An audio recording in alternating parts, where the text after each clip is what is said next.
In today's video, I'm going to teach you how to install WordPress on a local server. We'll use a free desktop app called Local WP to spin up a safe, private WordPress site right on your computer. This is perfect for learning, testing themes and plugins, or building a project before it goes live. First, go to Local WP. If you don't have it yet, download the app for your operating system and install it the same way you would any standard application. If it's already installed, just open it.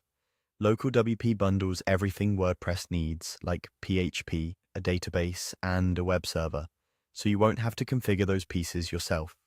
Next, create a new site. In the Local WP interface, look for the button or plus icon that starts a new site setup. This kicks off a guided flow so you can get WordPress running quickly without touching code or command lines. Now, give your site a name. Choose something short and descriptive, like Portfolio or Learn WP. In Local WP, this name often becomes your local address, so keeping it simple helps. If you see options for the local domain or the project folder, feel free to accept the defaults unless you already have a specific structure in mind. Remember, this is only on your computer, so you can rename or recreate it later if needed. Then, enter a username, a strong password, and an admin email. These credentials are for your WordPress dashboard, where you'll manage pages, plugins, and settings. Pick a password you won't forget and store it somewhere secure. The admin email is important for password, recovery, and notifications, even on a local site, so use an address you can access.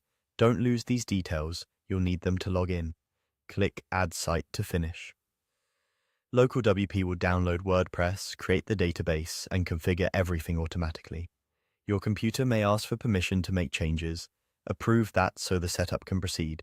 When it's done, you'll see options to open your site or go straight to the WordPress admin area. Use the credentials you just created to sign in, and you're ready to build.